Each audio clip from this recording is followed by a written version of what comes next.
Proyek irigasi tetes yang dikerjakan pemerintah provinsi dengan anggaran sebesar 27 miliar diadukan masyarakat ke pihak legislatif karena kemanfaatannya dianggap tidak sesuai dengan besaran anggaran. Pihak DPRD NTB provinsi pun berencana akan turun mengecek ke lapangan guna memastikan proyek yang menggunakan uang tersebut tidak sia-sia dan menjadi ladang korupsi bagi oknum pemerintah daerah. Rencana untuk turun mengecek langsung proyek irigasi tetes yang dikerjakan oleh pemerintah Provinsi NTB disampaikan anggota DPRD NTB fraksi Partai Amanat Nasional, Tuan Guru Haji Najamuddin Mustafa. Anggota Komisi 1 DPRD NTB ini mengatakan bahwa pihaknya telah menerima laporan dan aduan dari masyarakat terkait kemanfaatan proyek irigasi tetes yang dianggap tidak sesuai dengan besaran anggaran yakni 27 miliar rupiah.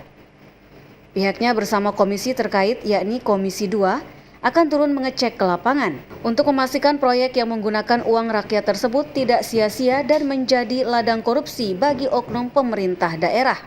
Mencari tahu atas laporan masyarakat, laporan kelompok masyarakat bahwa kemanfaatannya ini jauh lebih kecil jika dibandingkan dengan jumlah uang yang ada. Nah, setelah ditahu apa langkahnya gitu loh? Ya langkahnya DPR turun melihat kan? Setelah melihat sambil mencatat. Nah, ketika terjadi sesuatu dari maka DPR ini melalui komisi yang bersangkutan bisa melaporkan kepada pihak hukum. Ya. Karena 27 miliar, ingat.